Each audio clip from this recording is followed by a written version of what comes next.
In the wake of the COVID-19 pandemic, ITU has redoubled its efforts to help countries rapidly expand connectivity to reach the 2.9 billion people who are still offline. In coordination with the Office of the Secretary-General's Envoy on Technology, and in line with the UN Secretary-General's Roadmap for Digital Cooperation, the Partner2Connect Digital Coalition is a multi-stakeholder alliance to foster meaningful connectivity and digital transformation globally in the hardest to connect communities, with a focus on, but not limited to, least developed countries, landlocked developing countries, and small island developing states. Based on the principles of inclusion, partnership, and SDG-focused digital development, Partner2Connect will serve as a leadership platform to mobilize new resources, partnerships, and commitments across 4 focus areas: access, connecting people everywhere; adoption, empowering communities; value creation, building digital ecosystems; and accelerate, incentivizing investments. Time is running out in this decade of action. We must join forces now and work together to extend universal access and empower the billions of people who are still offline to make use of digital connectivity to transform lives, communities, and societies. Visit www.itu.int/partner2connect.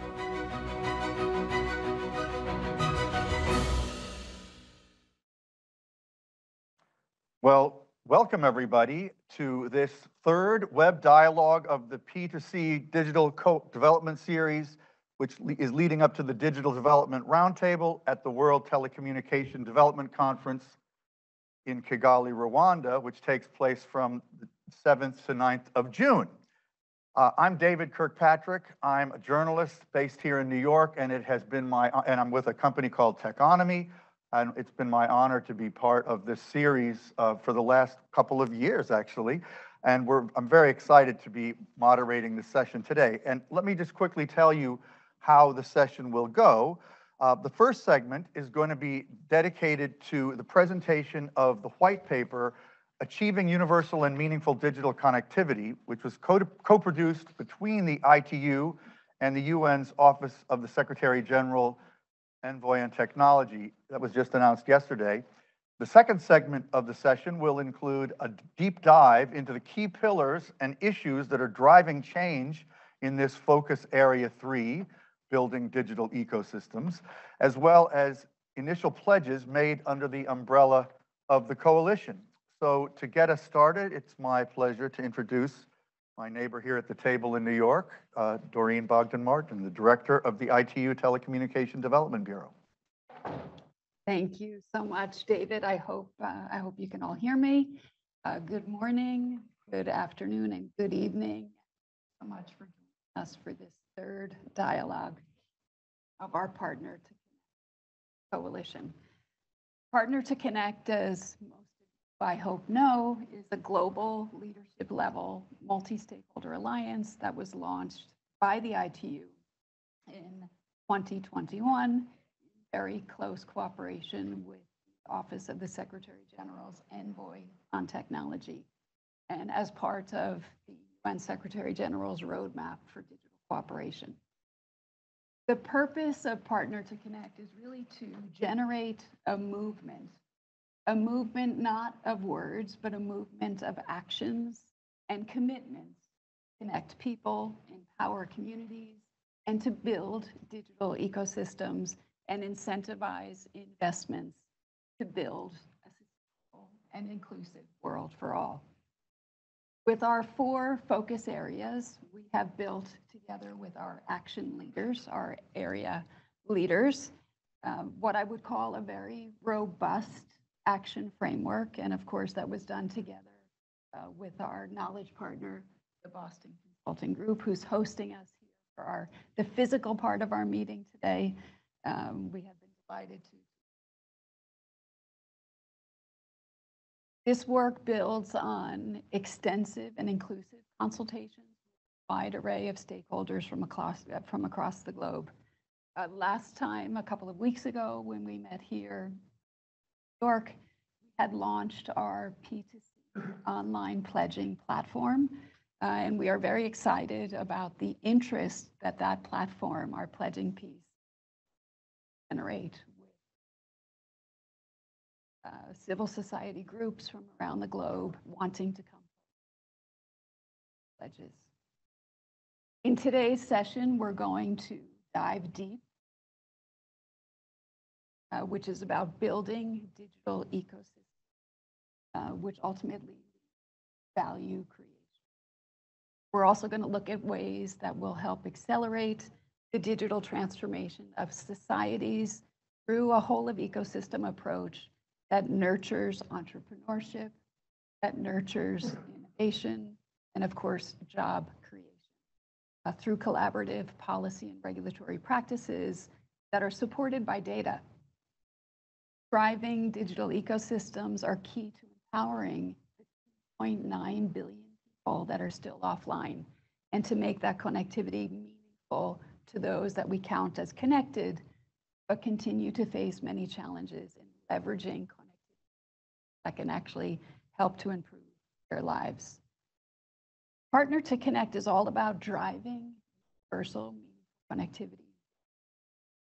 Yesterday, thrilled to launch together with Secretary General Tech Envoy universal, meaningful connectivity targets that will help us to really chart the path towards our vision of a fully connected planet.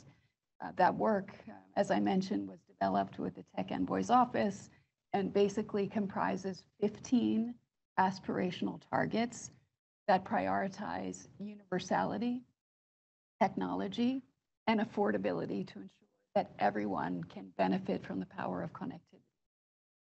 More about those targets today in our session. Of course, with our goal, we want to make sure that these targets are not just aspirational, but that they're actually achievable.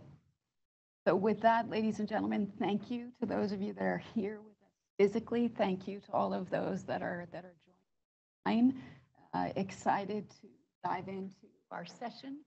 Going to hear more from some new pledgers that have come forward. So looking forward to hearing about those pledges, and also to engage our coalition focus area leaders. With that, back to you. Thank you. Thank you so much, Doreen.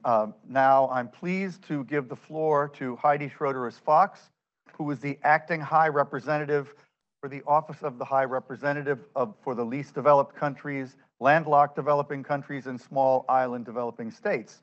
So Heidi, please.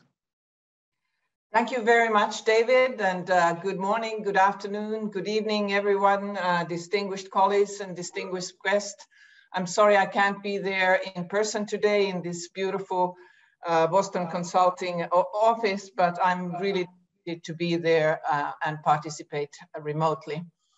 As Doreen mentioned, just about a month ago, we gathered there to launch the Partner2Connect pledging platform. And that was very exciting. And at that event, and as I mentioned a day later also in my address to the General Assembly during the adoption of the Doha Program of Action for the Least Developed Countries, excuse me, I was humbled by the extent to which the international community is really collaborating to ensure meaningful connectivity in the most vulnerable countries, those that are either least developed, landlocked, or small island developing state. And the pledges from Vodafone, from Microsoft, from GIZ and others, which included significant benefits, especially to the least developed, will really contribute towards closing the digital divide in the countries that are left furthest behind. We all know the statistics very well. 3/4 of people in the LDCs are covered by mobile broadband network, but fewer than 1/3 use the internet. In advanced economies, of course, almost everyone is online. So as we gather today to discuss building digital ecosystems, we get to the heart of what the vulnerable countries really need in order to catalyze new and dynamic economic activity. These activities should be characterized by higher levels of productivity and increased efforts at scale. In LDC lingo, we call this structural transformation. Digital connectivity is now central to structural transformation, no matter in which country you stand in. We need to heed what was highlighted in the recently launched Financing for Sustainable Development report, that if the digital divide persists, LDCs are at risk of falling behind and becoming mainly users of and data providers, rather than inserting themselves productively into the global digital value chain. Last year, ITU, under Doreen's guidance, and my office launched a report that focused on connectivity in the least developed countries. In that report, the prominent message was that more needs to be done in LDCs to ensure productive use of broadband technologies. For many internet users in some of the vulnerable countries, the focus is almost exclusively on social media or entertainment. In general, the productive use of the internet remains very limited. So today, I want to make a heartfelt plea for the international community to help the vulnerable countries use the internet productively. How can we encourage this? For individuals, this includes enabling them to use e-services, including e-health and digital payment systems, basically what you and I take for granted and use on a regular basis. More small and medium enterprises, who must be a critical driver of development in LDCs, need to be more engaged in e-commerce to become competitive and generate more income. And governments in vulnerable countries should see the digital economy as more than telecommunications. The digital economy must become an integral part of the development agenda. Digitalization has to be embedded in various government ministries and departments. There can be no disconnect when we talk about connectivity. And I'm pleased to see that one of the pledge makers today is a small island developing state. This will certainly encourage other small island developing states, as well as the LDCs and the landlocked countries, to make their own pledges. To close, I'm urging all stakeholders to pledge through Partner2Connect coalition. I sincerely hope that many pledge makers will include vulnerable countries in their interventions, so that together we can truly bring about the much needed meaningful connectivity in least developed countries, landlocked developing countries, and small island developing states. Thank you very much. Thank you so much, Heidi. You can see we're already getting into a lot of meat in this discussion. It's so important. I'm so excited that all this is coming together so well.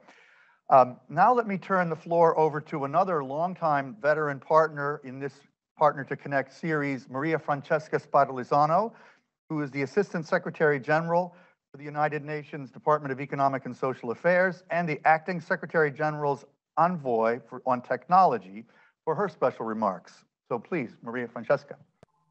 Thank you, David, and good morning, afternoon, and evening to all of you.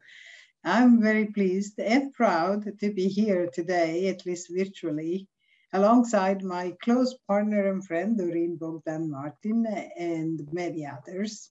And I'm particularly proud because we are here to present a set of aspirational global targets for universal meaningful connectivity, the culmination of much hard work done by many of us gathered here today. Indeed, I'm deeply grateful to Doreen and the ITU, and specifically its Data and Analytics Division, working with key partners like the Broadband Commission for Sustainable Development, GSMA, the World Economic Forum, Alliance for Affordable Internet, Web Foundation, Viasat, Vodafone, UNICEF, as well as governments of Mexico, Canada, Italy, France, Finland, and many more. we are making history as part of a groundbreaking multi-stakeholder effort to fulfill a key recommendation in the Secretary General Roadmap for Digital Cooperation, establishing for the first time a baseline, definition, and matrix for measuring universal and meaningful digital connectivity. This work is profoundly important because even though we all say the right things about supporting connectivity, these words have to be translated into action in real policies, programs, and initiatives that affect the people's lives on the ground. And as they say, what gets measured gets done. So the heart of getting it, universal meaningful connectivity, done is making sure that we have the needed empirical and statistical foundation in place. A baseline and targets provide the means to measure progress and form the basis of general cost and investment estimates. All of this is fundamental to concrete action-oriented policy making and effective programming policy interventions by all stakeholders. In this regard, I also look forward to the ITU's future work to report on the state of global connectivity based on these targets, as well as their development of an online dashboard for countries to use. And I'm also proud that my office has been part of this journey with all of you. With the launch of these targets, we are building on so many important pieces of work in the last year or so. For instance, the studies, data, and initiatives your various institutions and forums have developed. Certainly, as technology improves, situations change, and especially because we need to constantly stay ambitious and pushing for more, these targets will evolve. And indeed, I'm counting on all of you to keep pushing the targets further and higher, to continue working with us, to make them even better. For instance, looking at areas that need further work, like digital skills, so necessary to leave no one behind. Today, we are taking a bold step forward, setting a basic understanding of what universal meaningful connectivity should look like, so that together we can have a common global foundation on which to push even further. And more fundamentally, by setting clear targets, we give ourselves goals and aspirations to work towards, especially in this decade of action to achieve the Sustainable Development Goals. This is especially important as we build consensus around a global digital compact that the Secretary General has called for next year as part of the Summit of the Future. Like all of you, my office has been unwavering in saying that connectivity must be at the heart of narrowing digital divides and achieving a more open, free, and secure digital future for all. With these targets that we have launched, we have answered the Secretary General's call in his Digital Cooperation Roadmap.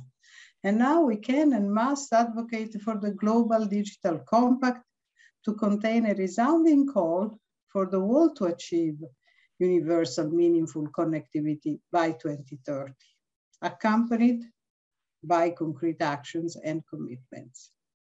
To those who might try to question this by asking, what do these terms mean in practice? Or how countries can see outcomes? We can point them to the baseline framework that we have developed and the work that will build on this through forums like Partners2Connect. There is no better argument than the one that we are making here today. There is no stronger movement than what we are building together. My congratulations and thanks to all of you again. Thank you, Maria Francesca. I think we are making history, and we're now going to hear in more detail about the set of targets that the ITU and Maria Francesca's office announced yesterday. That announcement took place at the UN spokesperson's noon briefing yesterday. You'll hear more details now from Sulina Abdullah, who is chief of the Digital Knowledge Hub Department in the ITU. She'll dive deep into this white paper on achieving universal and meaningful digital connectivity, explaining what this is all about. So Sulina, who's right here in person. Thank you very much, David. I believe we do have a video to show. Oh, that's right. I left that out. My apologies. Imagine a world where everyone has access to the internet, is covered by the latest mobile networks, and owns a mobile phone. A world where people have the necessary skills to make the best use of the internet, and digital parity has been reached.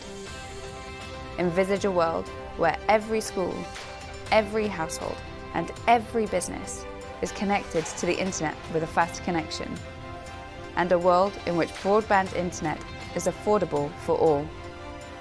This is the world we envisage.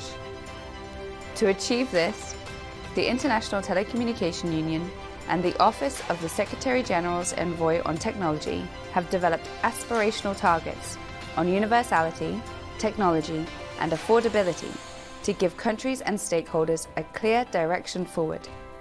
Universal and meaningful digital connectivity is the possibility for everyone to enjoy a safe, satisfying, enriching, productive, and affordable online experience.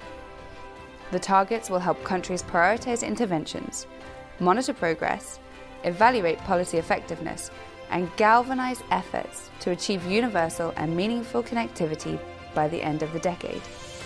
Together, we can implement the UN Secretary-General's Roadmap for Digital Cooperation and achieve that vision of universal and meaningful digital connectivity by 2030. Let's partner to connect. Let's achieve this vision together. Learn more at www.itu.int/UMC 2030.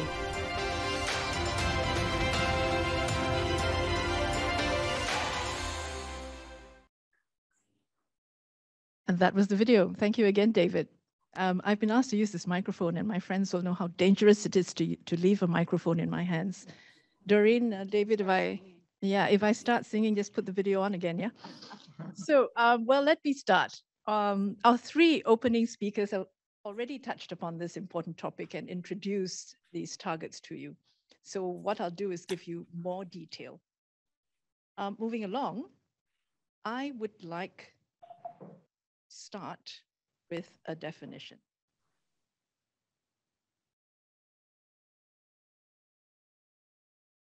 And while we get to the second slide,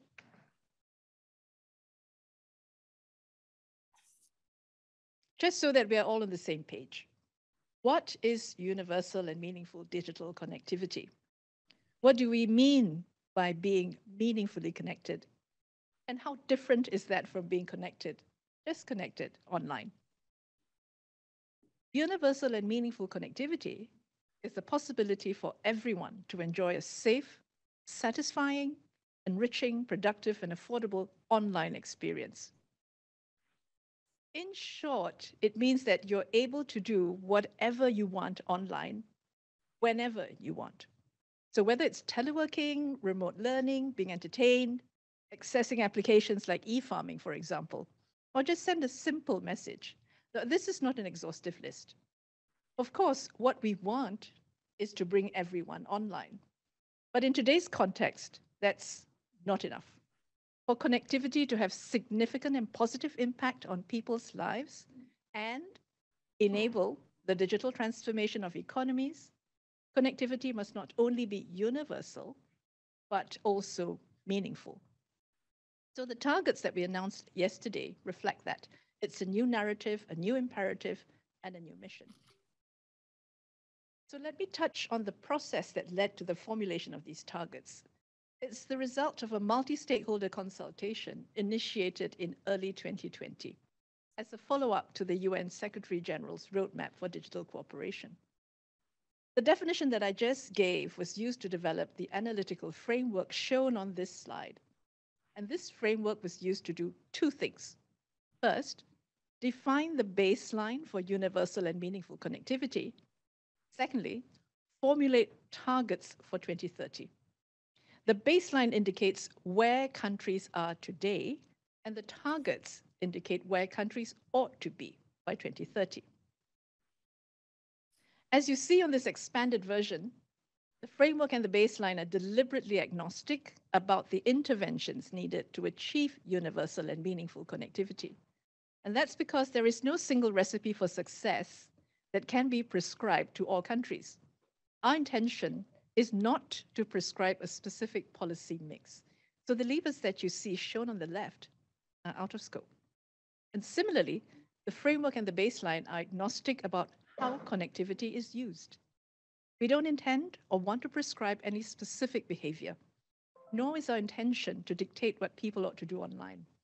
These applications and their eventual impacts are represented on the right-hand side of the panel. And so those aspects too are not within our scope. What we have is a baseline comprising 29 indicators that collectively describe a country's current state of connectivity and how close a country is to universal and meaningful connectivity. Of the 29 indicators that currently make up the baseline, we set targets for 15, where there is a clear ideal state to aim for. We didn't set a target for all indicators because for some of these indicators, there is no clear objective ideal state to aim for. And for some, there is limited data coverage, and we didn't want to set targets that only a fraction of countries can track. Well, finally, less is more. We believe that 15 targets are manageable. That is a manageable number that will not overburden and not deter stakeholders. So as you can see on the slide, the targets call for universal use among the population aged 15 and above. They call for every household, school, and business to be connected. They also call for digital gender parity to be affordable, and they call for schools to be beacons of connectivity. I should also mention that the concept of universality must be interpreted loosely. As you can see, there are several targets set at 100%. Targets will be considered met or nearly met when a country is sufficiently close to the target value. For example, the target of 100% of population using the internet will be considered met or nearly met when the share reaches 95%. And that's because while the spirit of the targets is universal, there will be a margin of allowance to take into account factors such as how countries gather information, those who are just turning 15, and those who just refuse to go online, for instance. At this point, I'd like to highlight 6 important features that define the spirit of the targets and will contribute to their adoption. The targets are ambitious because we are aiming for the ideal state. They are time-bound. The deadline is 2030, like for the SDGs. It's short enough to create a sense of urgency and long enough to deliver. The targets are set as absolute values, i.e. we are not aiming for a mere progression from current levels, for example, 20% above a current penetration rate. So these are absolute values. Next, the targets are all the same for all countries, and we don't have differentiated targets. The targets are primarily for countries. We want countries to aim for universal and meaningful connectivity. So if each country meets its targets, then the world would have met them. The targets are consistent with and complementary to existing global targets in both the spirit and substance. And we hope that this approach and features will make the targets clear, intuitive, easy to communicate, easy to track, and more likely to be adopted. Why do we need them? There are 4 main reasons. The targets help to promote the concept of universal and meaningful connectivity. They provide a clear direction and common reference point. They provide a tool for advocacy and for monitoring. And they encourage evidence-based decision-making, which is critical. Yesterday's unveiling of the targets was the first step in a process to encourage the adoption of the targets. Moving forward, in June, ITU will release the Global Connectivity Report of 2022, which will feature a preliminary assessment of global progress towards these targets. So please stay tuned for that. In November, we plan to release the Universal and Meaningful Connectivity Dashboard so that we and countries can start tracking progress. Beyond 2022, we plan to monitor progress towards these targets at country, regional, and global levels. So with the inevitable changes in technologies, needs, applications, and behaviors, the concept of meaningful connectivity is bound to evolve. More data and indicators will become available. So in fact, the baseline will be adapted on a regular basis to reflect this evolution and developments. Some targets may be added. The version of the baseline that you see today should therefore be seen as the first of many. Thank you very much for your attention. For more information, there is a dedicated page. As you can see, it's itu.int/UMC 2030. And if you have any questions, please don't hesitate to put them in the chat. My colleagues Thierry and Martin are here to assist you as well. And I'm giving the mic back to you, David, without even breaking into song. Thank you. You can break into song because what you're doing is very important. Well, thank you so much, Selena.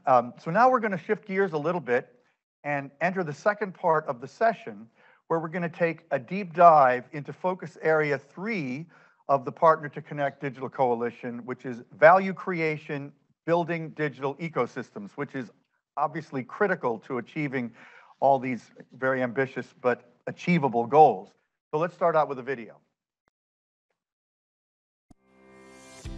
What do you use the internet for?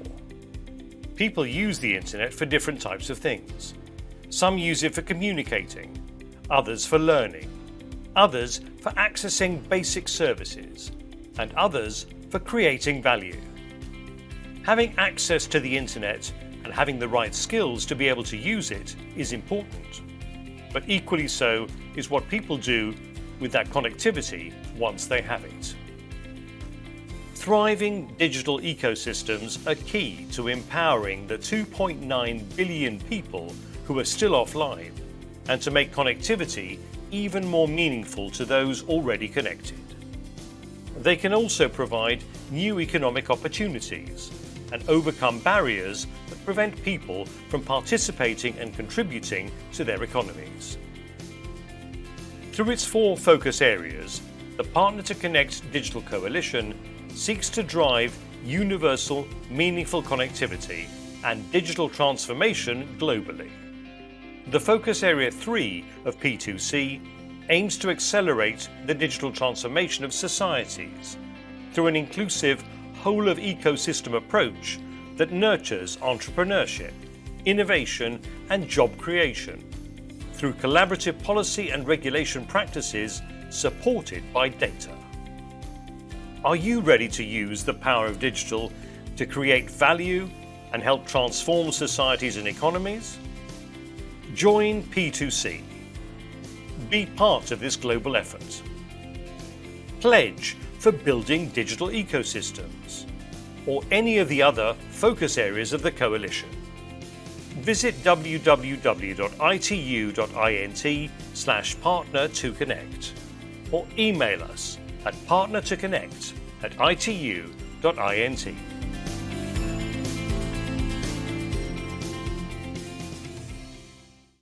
Okay, now we're going to hear from 4 members of the Partner2Connect Global Coalition who are focus area leaders and are making pledges as part of this project. So we're going to begin with a video from Gopal Vital, who is Managing Director and CEO of Bharti Airtel. Hi everyone. Let me start by thanking ITU for having me here. We are privileged to have led the group on value creation, building digital ecosystems. Bharti Airtel is the 3rd largest telco globally, with a footprint of 18 countries spread across India, Sri Lanka, and Sub-Saharan Africa. Being a sector member of ITU, we're fully vested in the initiatives taken up by the ITU. I also want to compliment Doreen, who has led this with so much energy. The ICTs are the backbone of today's digital economy and have enormous potential to accelerate the progress on the Sustainable Development Goals so as to improve lives in fundamental ways. The Partner2Connect Digital Coalition is a testimony to the spirit of collaboration among stakeholders who believe in the transformative power of ICT and in specific connectivity. The focus area we've led, value creation, building digital ecosystems, looks at three aspects: digital innovation and entrepreneurship, development of application and services, and driving the digital economy. In each of these areas, Airtel has created a meaningful impact for our customers. I remember when I was handed the license for Airtel Payments Bank by the RBI Deputy Governor, he mentioned three very powerful words: serve India well. At Airtel, therefore, our pledge is to serve India well by bringing every disadvantaged Indian into the financial inclusion net. We will do this through the power of our digital infrastructure. In specific, Airtel will serve over 300 million customers who are unbanked or underbanked. Traditional banks do not find these customers profitable and therefore financially exclude such customers. Our whole business model is geared to serve such customers through the power of a totally digital bank that has over 500,000 points of presence where customers can deposit, withdraw cash, and earn interest on their savings. We do this by synergizing the strength of Airtel Payments Bank and Airtel's digital infrastructure. This pledge will contribute towards the government's vision of digital India and financial inclusion by taking digital banking services to the doorstep of every Indian. This pledge is also aligned to the United Nations Sustainable Development Goals. In the end, I would say that it is only by joining forces and working together that we will be able to achieve the goal of connecting everyone, leaving no one behind. We are really proud to have been a part of this initiative and wish you all the very best. Thank you. Well, that's a great example of digital ecosystems. Let me now introduce Kate Wilson, who's CEO of the Digital Impact Alliance, who was joining us virtually. Thank you all so much for having me here today. And I just want to echo the thanks of really the value of being a part of such a compelling initiative with so many amazing partners from around the world. I'm delighted to be here, not only as the co-chair of the Focus Area 3 value creation, but also on behalf of a number of colleagues who unfortunately could not join us today. But together we make this pledge, motivated by the desire to realize a more inclusive digital ecosystem. And on behalf of Focus Area 3 co-chairs, Federal Ministry for Economic Cooperation and Development, United Nations Development Program, and the Digital Impact Alliance, which I lead, we commit to increase advocacy and to mobilize financing for digital public goods through the development of a charter for digital public goods, fully aligned with the UN's high-level panel on recommendation and roadmap. We are not doing this alone, but rather in close cooperation with our co-chairs, the Digital Public Goods Secretariat, the Bill and Melinda Gates Foundation, who have also joined in this pledge. Together, this group, in close consultations with other agencies, including the US Agency for International Development, the Swedish International Development Agency, the Foreign Commonwealth and Development Office, and the Norwegian Agency for International Development, we are starting this advocacy pledge this year for the Charter for Digital Public Goods. We believe that the benefit of this charter will be to expand and strengthen a digital public goods ecosystem, increasing trust in digital tools, improving the sustainability of these solutions, ensuring that safe and inclusive systems are available that can reach everyone and are built to serve the needs of people. To achieve this vision of a stronger digital public goods ecosystem, the pledge partners commit in 2022 to consult with stakeholder groups around the world to develop a charter for DPGs, which captures the diverse opinions and articulate a unified vision for the needs, societal impact, and efficiencies of DPGs. set together common success metrics that will measure our future investments progress against this vision laid out in the charter. And 3, mobilize financial and in-kind pledges for digital public goods, products, capacity, and implementation efforts. By the end of 2022, we commit to have input from at least 50 countries on the charter document, global civil society organizations, and the technology sector, and have at least 5 financing commitments to implement this future. I want to stress on behalf of all of the partners that have joined in thus far, this is just the beginning of what we see as a global movement to collaborate closely with global development actors around the world. We know that in order for this to be successful, we all must join in to shape together a future that will benefit all. And we hereby invite all P2C participants to engage with us as we build on this early pledge and lead this effort forward through 2023. Thank you all so much for inviting us here to make this pledge, and we look forward to continuing to build on the work of the P2C partnership and enable and make sure that we have participants from everywhere around the world. Thank you. Thank you, Kate. That is a powerful partnership. Next, joining us from Singapore is Ted Chen, co-founder and CEO of Evercom Singapore, a member of the Generation Connect Visionaries Board and youth leader of Focus Area 3 of the P2C Digital Coalition. Ted. Thank you for having me today. So data is the importance to any digital ecosystem, and we need accurate and reliable data directly from the local communities in order to understand the situation on the ground, as well as to support decision-making and better resource allocation in order to maximize the impact that we want with limited resources. So by joining the Partner2Connect digital coalitions and committing to 2 pledges, we hope to get more youth and grassroots organizations involved and collectively contribute accurate and valuable data to the local and global digital ecosystem, in which then can shape and advance, especially Asia's sustainability development progress, which currently we're lacking behind. The first pledges focus on developing and training 50,000 youth data agents with education institutions across Asia. The youth knows their community best and have a strong incentive to fix the issues in their community. They are the best candidate for data agent and can contribute accurate and high quality local information to the digital ecosystem, in which act as an effective feedback loop to the policymakers and government leaders. Complementary to the youth data agent initiatives, the second pledges focus on empowering 10,000 grassroots organizations to take meaningful sustainability related actions backed by data. And some of these initiatives can be small. It doesn't have to be very big actions. The Partner2Connect digital coalitions provides a platform to connect these local ecosystems. And so therefore, local youth as well as communities can take collective actions to be able to progress the sustainability development goal. So thank you all for inviting us and looking forward to do more with the platform. Thank you, Ted. And now let's go to the Dominican Republic and hear from Amparo Arango, who is Director of the Telecommunications Development Fund of the Government of the Dominican Republic. Muchas gracias, David. Voy a hablar en español y nuestra querida Ana Sepúlveda va a hacer la traducción. Thank you very much, David. I'll speak in Spanish. And hello, everyone. My name is Ana Sepúlveda. I will be helping with the translation.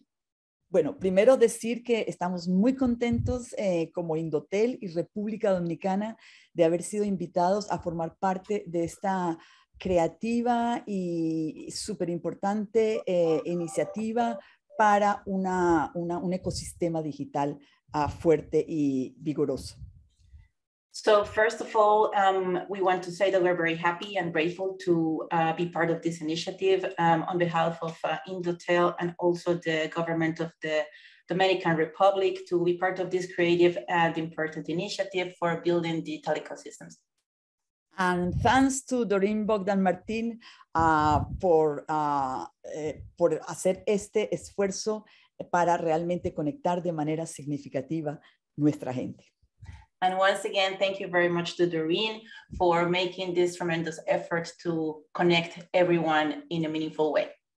Bueno, bajo el lema de conectar los no conectados para avanzar hacia el acceso universal a las tecnologías digitales, a las TIC y contribuir a un desarrollo sostenible, a un ecosistema saludable, el Indotel tiene pautado varias iniciativas que son una prioridad a nivel nacional vinculadas a nuestra agenda digital 2030, pero también vinculadas a las pautas de la Unión Internacional de Telecomunicaciones en esta alianza para un ecosistema sostenible.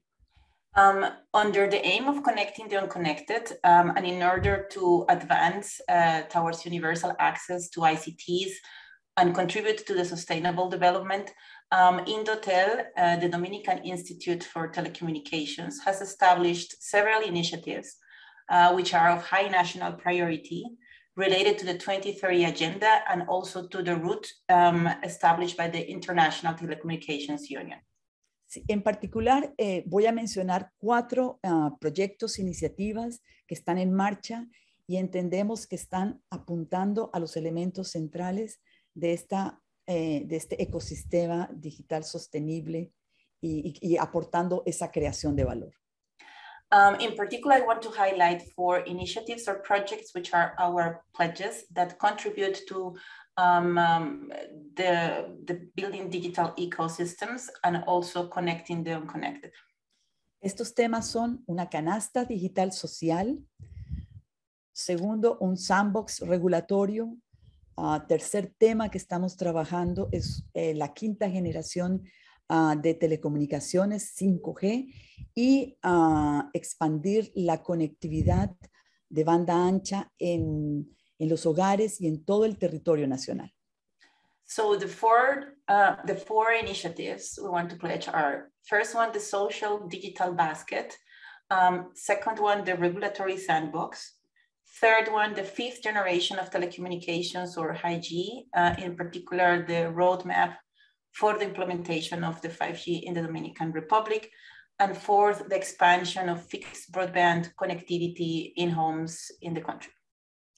Y por último, no estaba en el guión, pero a partir de la presentación de la encuesta, de la medición de conectividad significativa, quiero anunciar que por primera vez República Dominicana estará haciendo una medición de conectividad significativa a través de una encuesta nacional de hogares que inicia este mayo, el 15 de mayo de este año. And going a little bit of script here, but a bit inspired of what we have heard today about the survey of meaningful connectivity, I also want to mention that we, for the first time, the Dominican Republic is going to be measuring as well meaningful connectivity in the National Household Survey as of May this year. Muchísimas gracias. Thank you very much, ITU. Thank you very much, all of you, Doreen, and all the principal table, for invite us to be part of this very active and very important initiative. Thank you so much, Amparo. Great to see a lot of really active discussion in the chat, including someone who's just written something who is in the Ministry of Digital Economy, Telecommunications, and Innovation of the Ivory Coast. So it's really great how global this is. So now we're going to look more closely at some of the key issues related to Focus Area 3, and I'm going to turn the floor over to Michael Wilms, who's a partner and director at BCG, who's, as Doreen said, BCG is a hugely important part of all this project. So Michael. Thank you, David. And Attila, if you could show the slides, please. So I think, as Heidi Schroeder-Fox also highlighted, it's important that we can move beyond using connectivity only for entertainment and connecting people and really drive value creation also in less developed countries. I think if we look at what's driving economic growth in the US and in Europe, digitization of businesses and ecosystems has been a huge driver in the past years. And it's also necessary to sustain the whole connectivity ecosystem and the investments in infrastructure economically longer term. So to really get there, we believe that it's important that each and every country has a viable ecosystem for digital value creation. Now, there's a number of factors there, and we'll dive into that a bit deeper on the next slides. But clearly, advanced digital skill sets, innovation capacity, catering to the local and national challenges that we see across basically all of the SDGs and economic development is a key empowering factor to drive this going forward. And as was also said before by Kate, I think creating digital platform and a digital public good, especially in the LDCs, LLDCs, and SIDS, require quite major effort going forward. And this is particularly also true as many of these countries have a fairly small economy. So it's also important to start thinking about how can we partner up and create some broader ecosystems and get scale. So the factors we'll dive into are digital innovation, entrepreneurship. How can we use these to create more targeted, relevant applications and services in a safe, trustworthy way? And then start building more of a digital ecosystem to ensure also that's inclusive for the whole wider population to take advantage of. And if we can get that to work, I believe we can get a flywheel, which will get the purple, red, and also green bars on the left-hand chart up and see that we get to the 100% target that Sulina outlined for 2030 by building this ecosystem around the pure connectivity and make sure we can get it sustainably financed as well.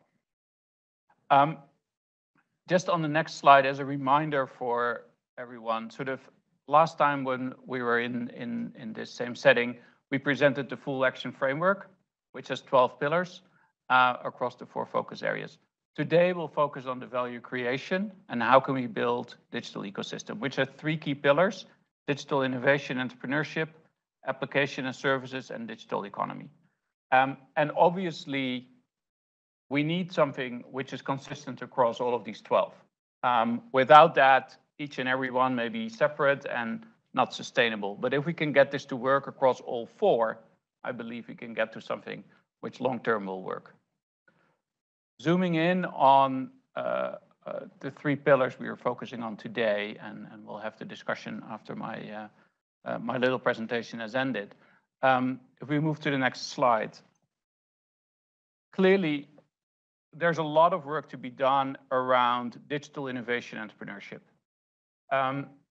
If we look at a lot of the educational programs, whether they're targeted IT university courses or the inclusion of digital skills in the wider set of training and education that's available, in many countries, there's still a lot of work to be done on that front.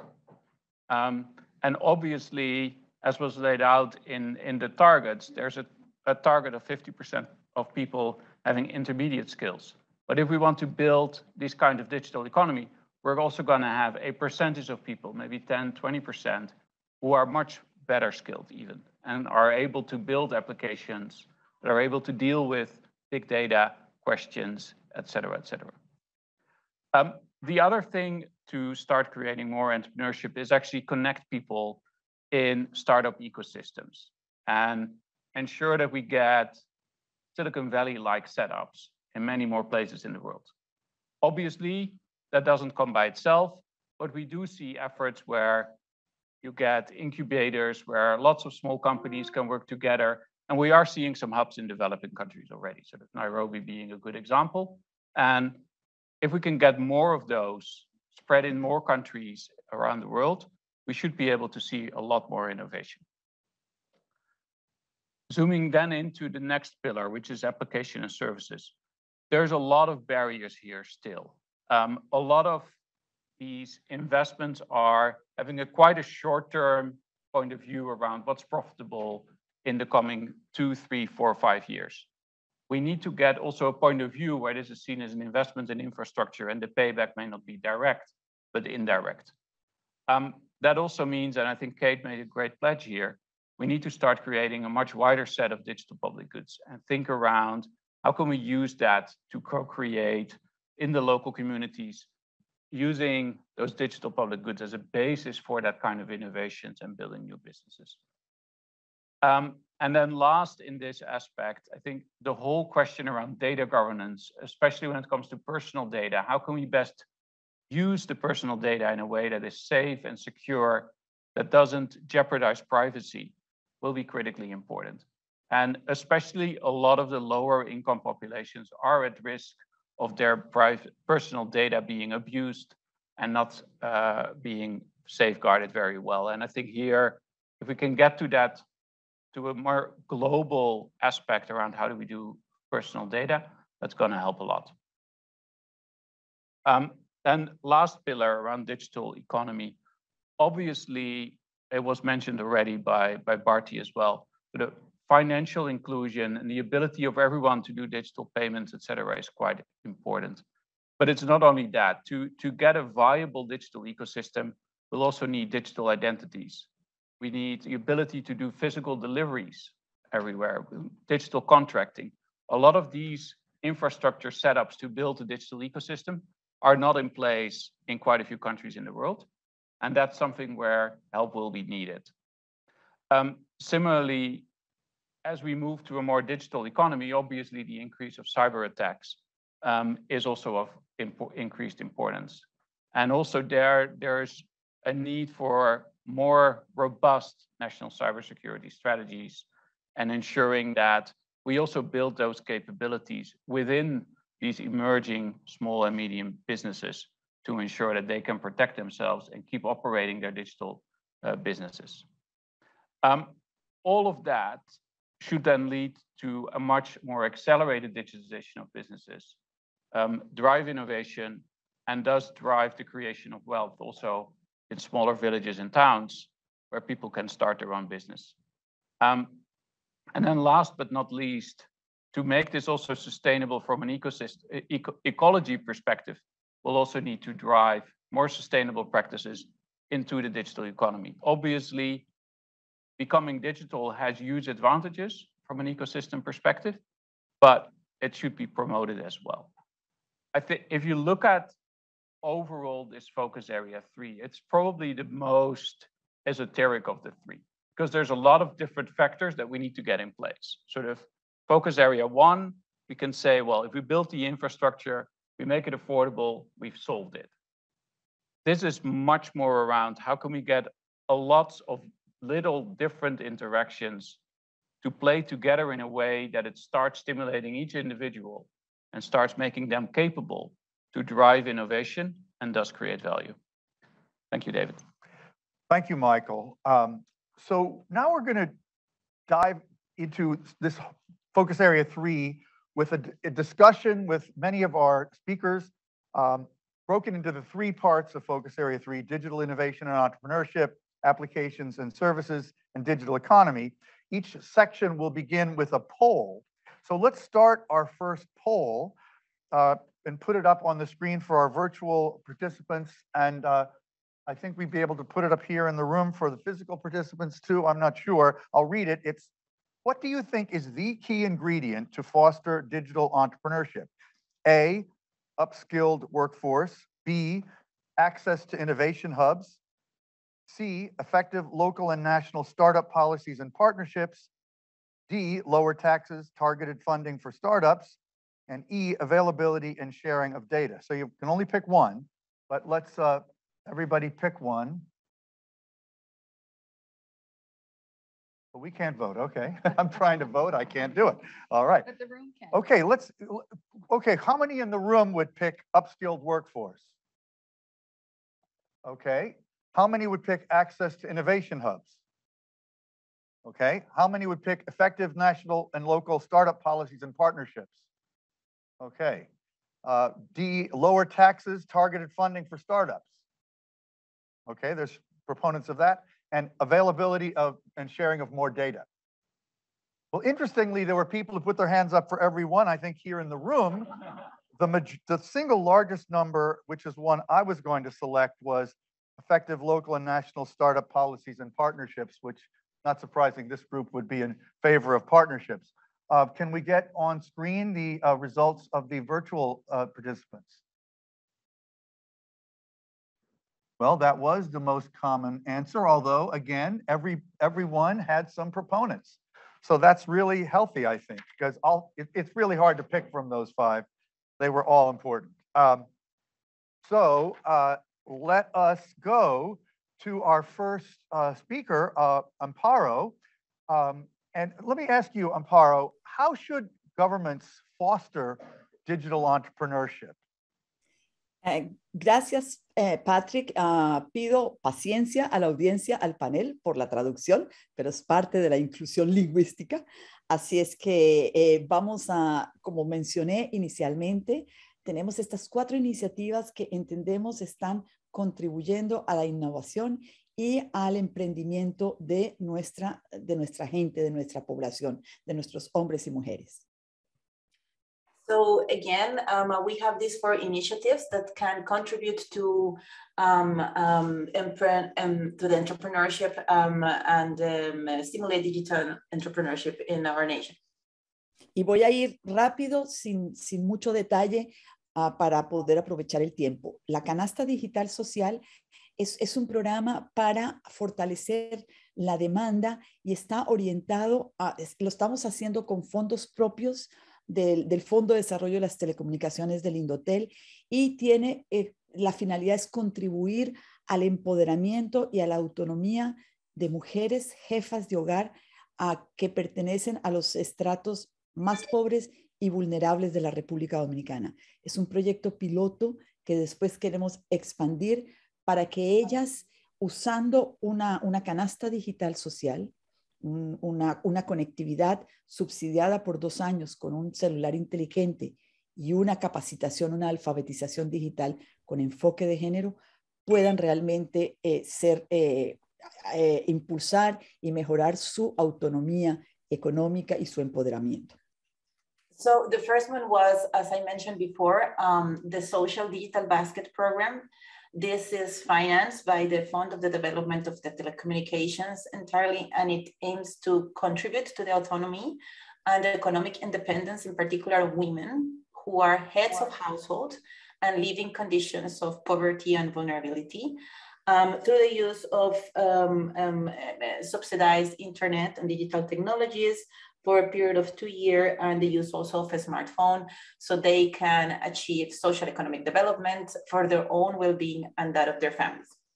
Luego de este piloto, vamos seguramente en el próximo plan bianual tener unas metas mucho más agresivas. After this pilot, in the next biannual program, we will have more aggressive targets.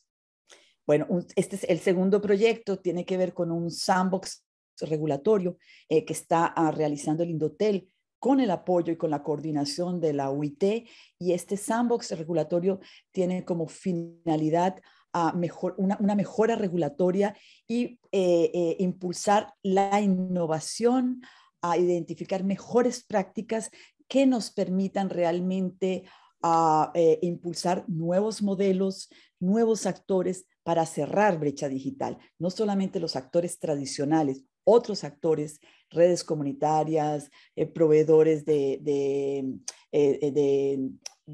televisión, de televisión provincial, etc. The second one is the regulatory sandbox.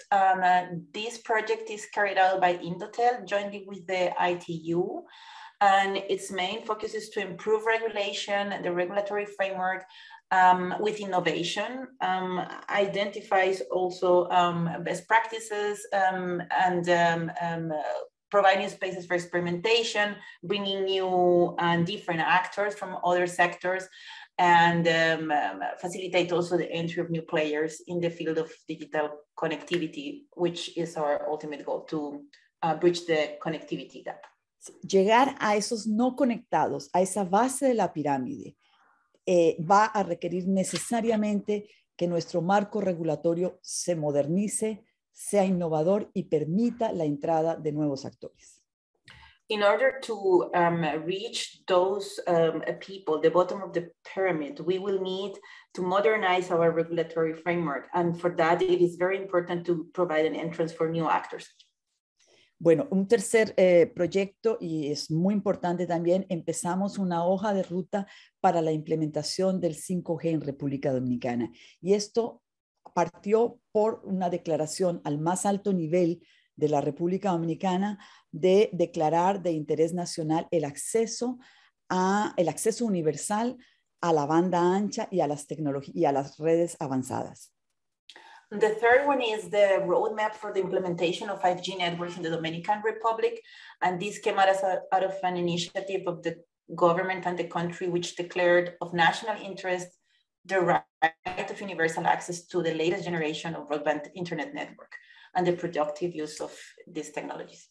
Bueno, y esto, en resumen, se hizo una licitación internacional para disponibilidad de espectro, tanto de la banda 3300, 3600 como de la banda 700. Fuimos el segundo país en la región que inició esta licitación y el resultado fue que se alocaron, se dio concesión a 2 de las empresas más importantes del país, alocando 700 MHz, 70 MHz para el uso del 5G. Ya en estos momentos, desde finales del 2021, ya se están empezando a prestar servicios bajo la red 5G. To achieve this project, we launched an international tender, making our spectrum available in the 3,300 to 3,300 megahertz band and the 700 megahertz band, which concluded with the award of 70 megahertz to the 2 tender participants. And in the 3,500 megahertz band, the implementation of 5G. This is the second country in the region. Dominican Republic is the second country in the region starting this effort. And we are starting to plan to offer services from December, started offering services from December last year on. Y el despliegue de esta red junto con una actualización del 4G también en toda la República Dominicana nos va a permitir apoyar la innovación, creatividad, el Internet de las cosas en el marco de nuestra Agenda Digital 2030, que tiene metas también agresivas. With these deployments, we aim to start a new era of digital transformation and achieve as much as possible, materialize the 2030 digital agenda for the government, and also the ability to connect more equipment, bring innovation, and facilitate things like the Internet of Things as well.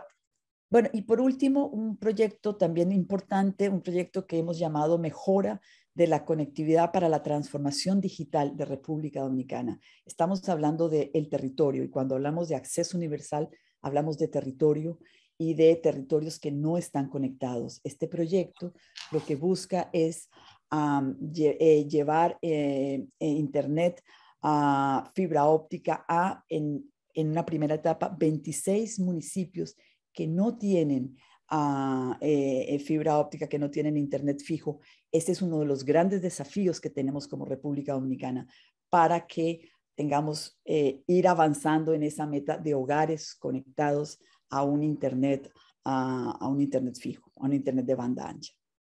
The first one is a project to improve the connectivity for digital transformation in the Dominican Republic and really getting access to unconnected territories.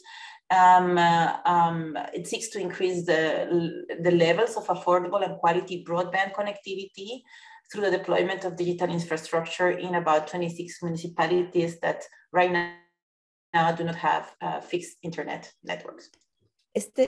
Este último proyecto con un componente de asequibilidad porque estamos también promoviendo la entrada de actores no tradicionales como proveedores de esta última milla en términos de banda ancha por fibra óptica.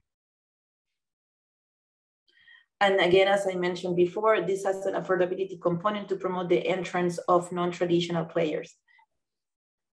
Bueno, y tiene también el último componente de este proyecto es un plan nacional de alfabetización digital. La meta, tenemos una meta de certificar 50,000 personas, hombres y mujeres de los estratos también más pobres de las regiones con menor nivel de desarrollo, porque bueno, finalmente tenemos infraestructura, tenemos servicio, pero tenemos que tener a las personas con la tecnología en el bolsillo, con las habilidades para poder generar innovación y emprendimientos y mejoras económicas y más oportunidades. And last but not least, the second component of this initiative seeks to address the issue nationwide of digital skills training. We aim to reach about 50,000 people, mostly from disadvantaged communities, because we're conscious that it's not only about infrastructure and service, but also about skills where we can achieve innovation and digital transformation. Y esto último siempre con un enfoque de género. Nosotros tenemos un compromiso para que toda nuestra agenda digital para la innovación tenga este enfoque de territorio y de género. And our focus is gender focus and also territory. Those are very important pillars that constitute our digital national transformation strategy.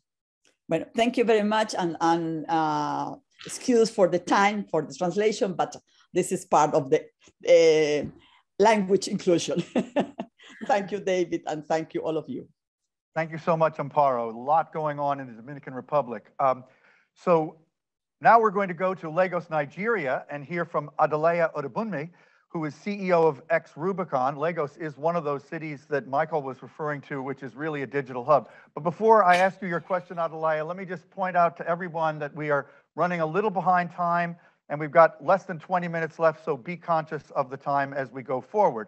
But let me ask you, Adelaya, as an entrepreneur and advocate of circular economies, how do you think technology can help create new enterprises that focus on social impact, especially in developing countries? Thank you, David, for this question. If you see the way it has been, our traditional way of doing things has not really worked for us here, especially in the, let's call it developing economy. And yet we also still have a lot of challenges from public safety, transportation, waste management, healthcare, finance, and agriculture. So that creates this concept of, yes, we have social problems. So the only way you can connect to solving this social problem are through technology adoptions. So as it were, we're also seeing the high level of internet penetration and ICT penetration in this part of the world.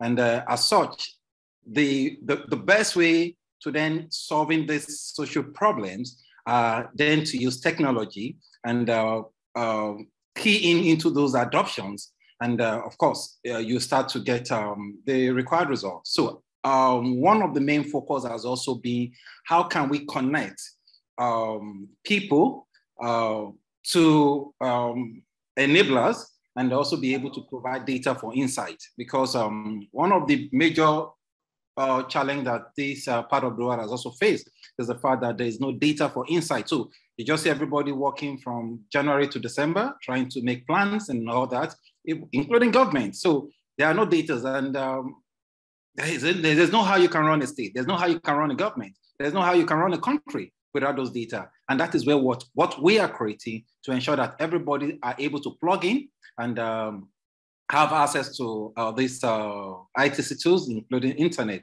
to give value to the public. And also, we've also noticed the fact that there's some population, we have a substantial amount of population that also not yet on, I don't have access to ITC tools. But what we've noticed is this, but it's, when you create this enabling environment for technology to strive, it propels people who have seen the value in it to now go around to say, you know what, I need to get this smartphone, I need to get this laptop, I need to get this so that I can connect. And we're seeing that even in rural area.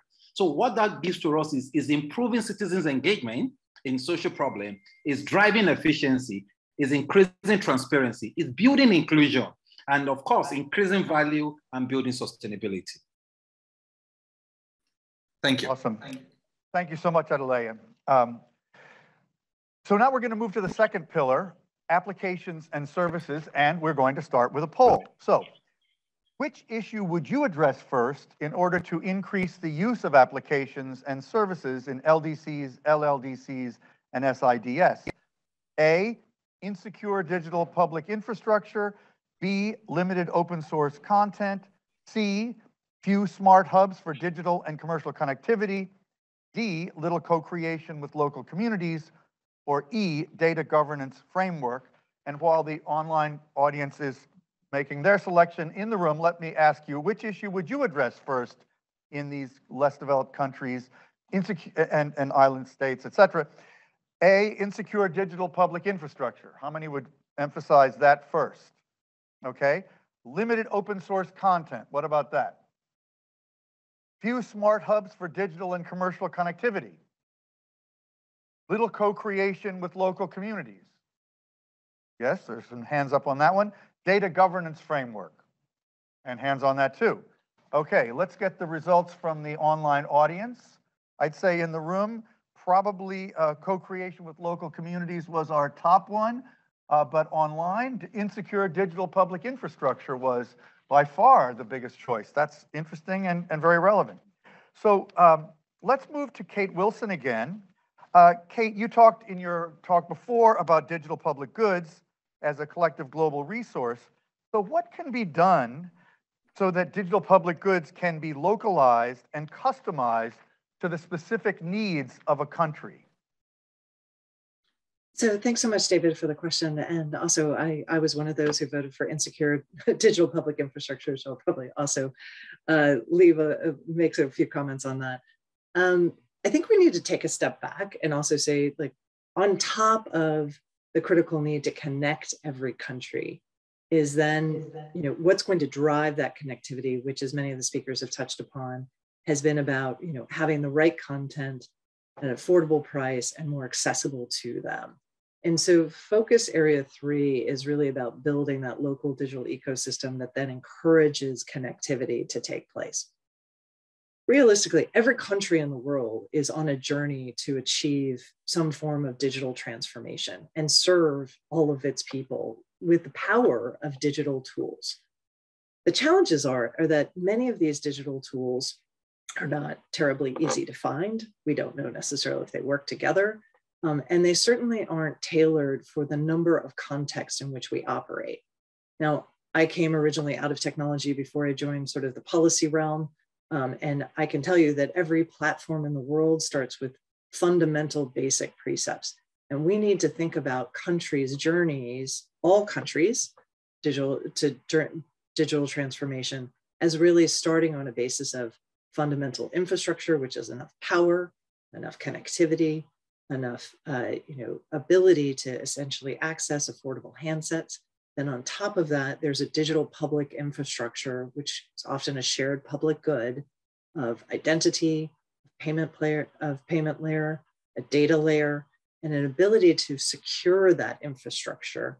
And then what we should be doing is, on top of those fundamental platform precepts, enabling a local ecosystem that can actually build digital public goods on top of it, and a lot of applications and services. Because what is right and correct in Kenya or in Nigeria or in Abu Dhabi or in the US, these are different. And your citizens are best able to actually tailor that.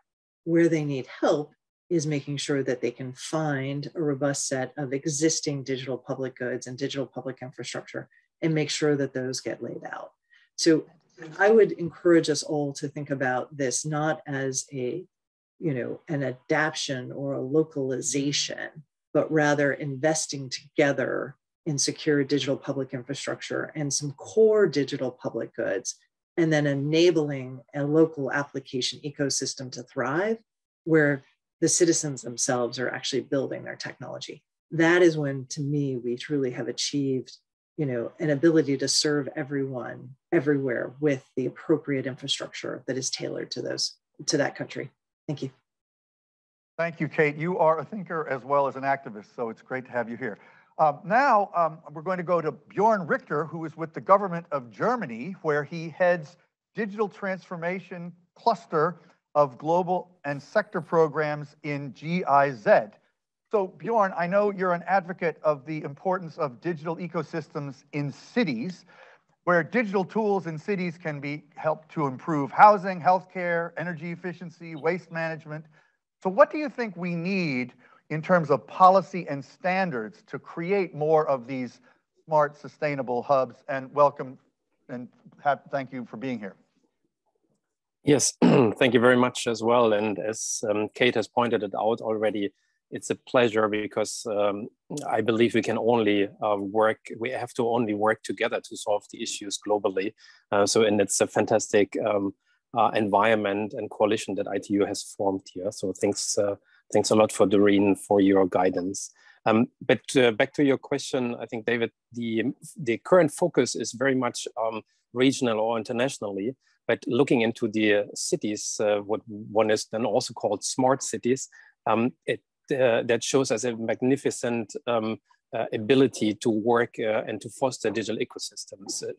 Cities quite often have a reality under a magnifying glass due to that fact that makes cities appear more tangible. They can also enable us to see things clearer and get a better understanding of what lies ahead of us for everyone.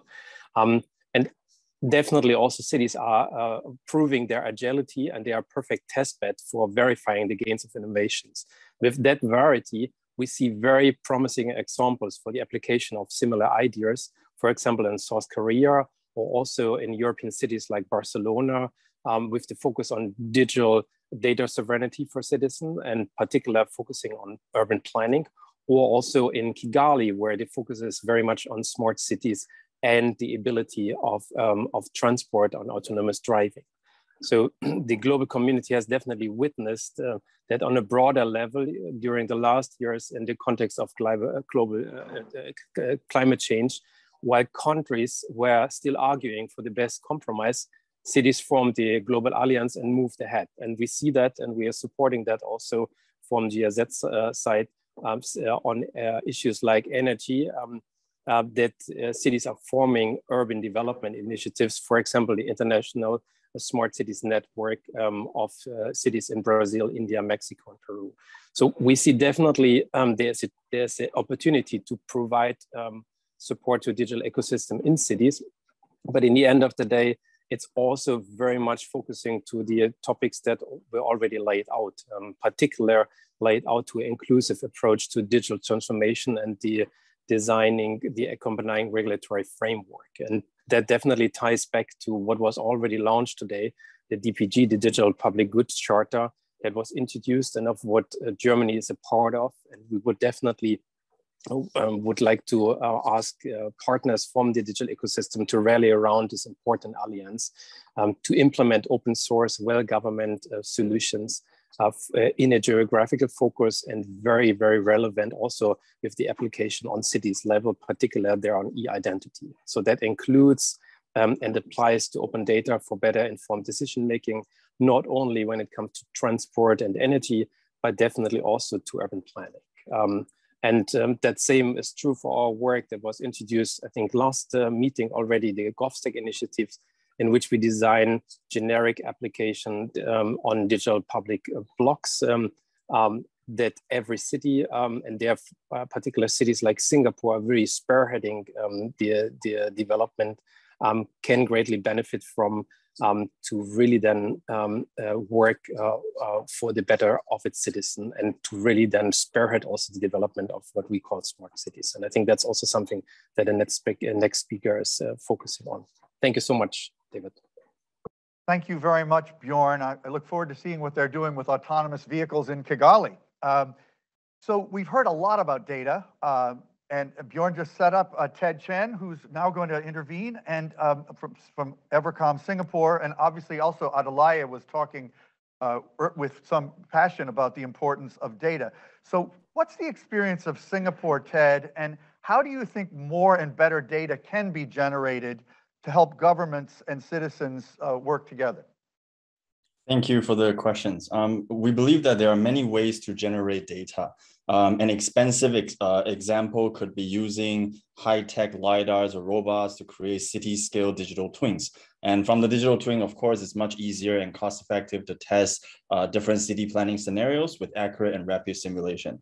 However, crowdsourcing feedback from thousands of local youth across different parts of the cities and initiative just via a simple mobile phone or SMS could also be an effective way to generate data for city planners and for governments to make a better city planning decision. So there's not just a one way to generate data, and there's not an expensive way to generate. In fact, there are many ways that we can generate data depending on the community.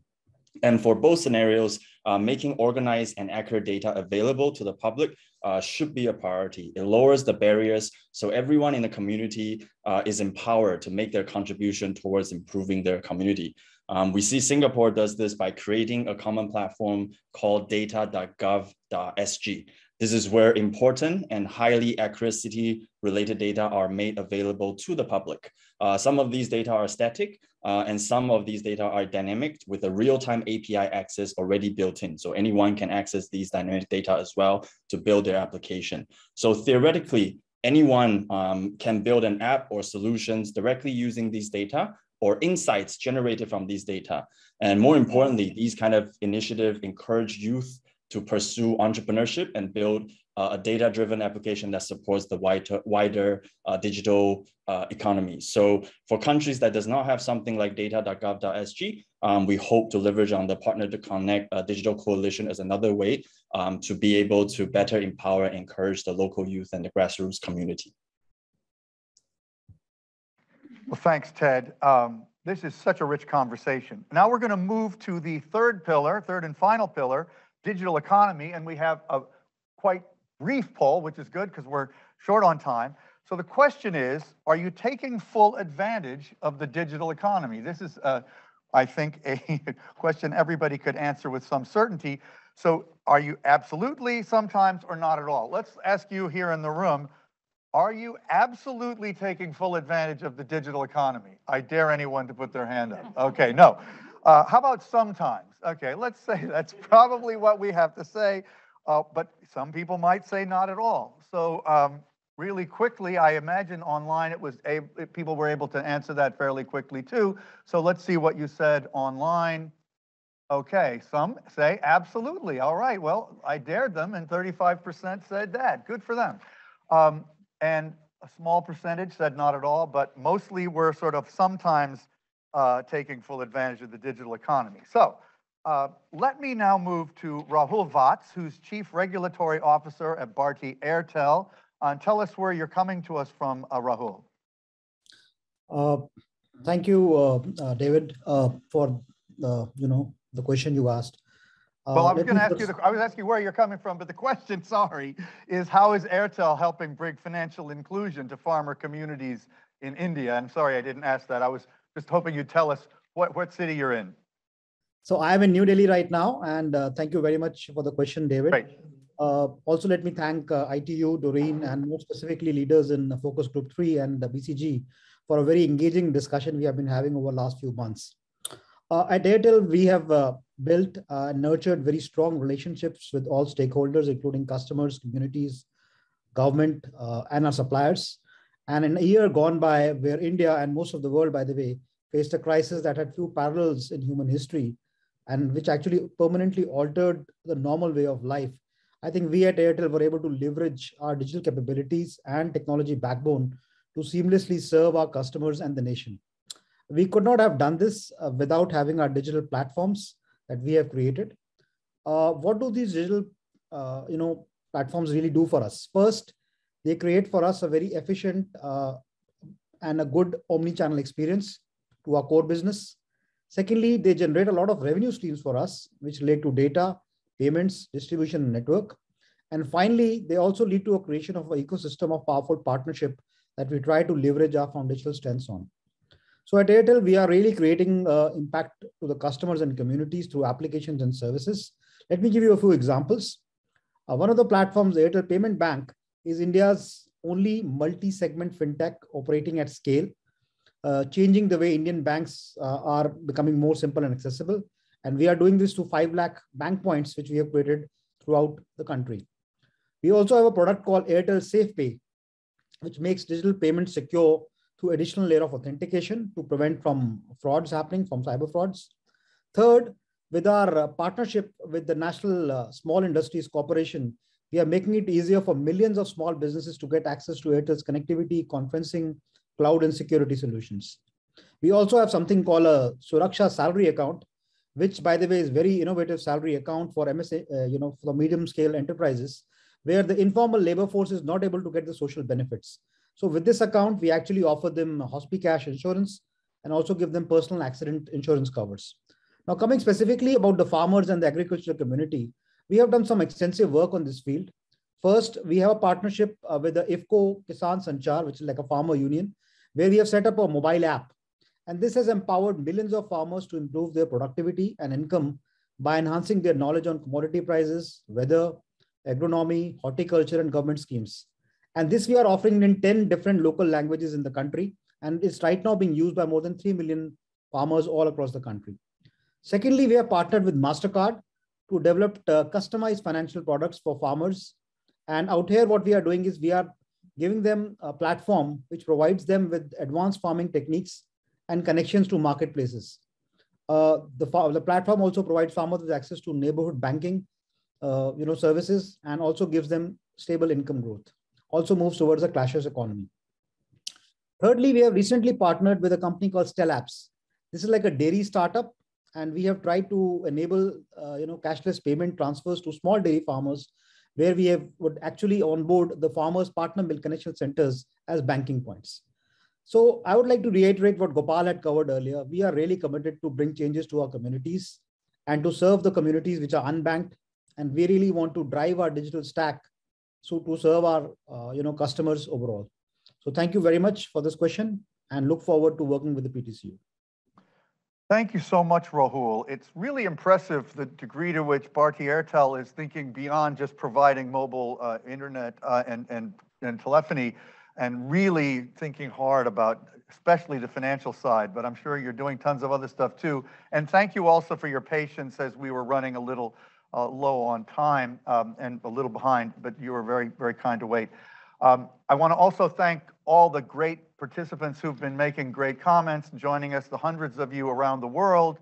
And now, to wrap it up, I'd like to turn it back over to Doreen to end what I think has been an incredibly interesting, dense, and inspiring session. Thank you, Doreen.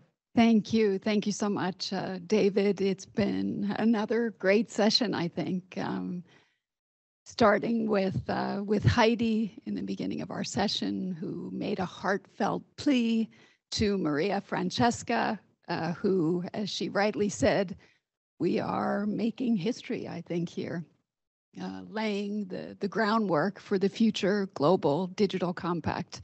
And as she said, there is no stronger movement than what we're building together for universal connectivity and for improving lives. I think as Gopal also said in the beginning, Partner2Connect is really, it's a testament to the spirit of collaboration. We covered in our first P2C connecting people, in our second one in connecting communities, empowering communities. And of course, today it was all about value creation, so those digital ecosystems. And we saw that we can, of course, use ICTs to bring value to people everywhere so that they can leverage ICTs easily and usefully to improve their lives. I think our pledges today were groundbreaking, from Bharti Airtel with the digital financial inclusion pledge to every Indian. That was really very powerful, exciting to see that, to Dial. Kate, on behalf of the group that's working on the charter for digital public goods, the advocacy pledge, which is just terrific. And of course, to Ted, focusing on youth and data to connect local ecosystems, to the Dominican Republic and Amparo. It's so great to see you and learn about your 4 pledges, which I took as very comprehensive. And it's also great to see that the Dominican Republic is actually going to include a question on their national survey on meaningful connectivity. And of course, Adelaide, the way that you have linked social problems to technology, and of course, the need to connect people to enablers, and of course, the importance of data for insight. Bjorn, I think it was great how you, of course, focused on the digital building blocks, taking the angle of cities, and also recognizing the importance of having the right policy framework in place. which of course can help to foster strong digital ecosystems. And of course, David, to you for helping to lead us and animate our discussions. A huge thanks to you. A thanks to all our panelists. A huge thanks to the host, BCG, our knowledge partner, for bringing us together physically in your amazing venue here in New York. And of course, a big thanks to all of our participants that have joined us remotely. I think I saw in the chat we had participants from all over the globe, which is exciting. And thank you for staying with us, even though we have run slightly over. And I guess to conclude, again, a huge thanks to our P2C pledgers, those who have already pledged, those that will soon pledge. I think all of you are actually helping to pave the way to accelerated digital transformation in particularly the hardest to connect places of the world. We see that every pledge is a step towards positive change. And I would like to just close to encourage every government, every organization, every civil society organization, every private sector organization, academia, join us. If you believe in the power of connectivity to change the world, make a pledge and help us to turbocharge digital transformation. Let's take every action that we can together so that we can meet those universal and meaningful digital connectivity targets. Ladies and gentlemen, join us again for our last P2C dialogue, which is the 11th of May. We will be touching on the challenging topic of investments. We'll look at how we can incentivize investments, which of course is key to making sure that this all works. And finally, join us in Kigali, in particular to our pledgers. We kick off the World Telecommunications Development Conference on the 6th of June, and our special high-level roundtable series will kick off on the 7th of June and last until the 9th of June. And with that, thank you again. And David, I hand back to you. Thanks. Thank you so much, Doreen. You've said everything I would have said, so thank you. I think we haven't gone too far over, but a little bit. And I would just point out, though, we had speakers from almost every continent, in addition to having attendees from everywhere in the world, pretty much. So thank you all. Again, thank you, Doreen, for hosting us, and especially to BCG, too, for giving us this incredible facility, as well as your intellectual support. So thank you, everybody. See you on the 11th.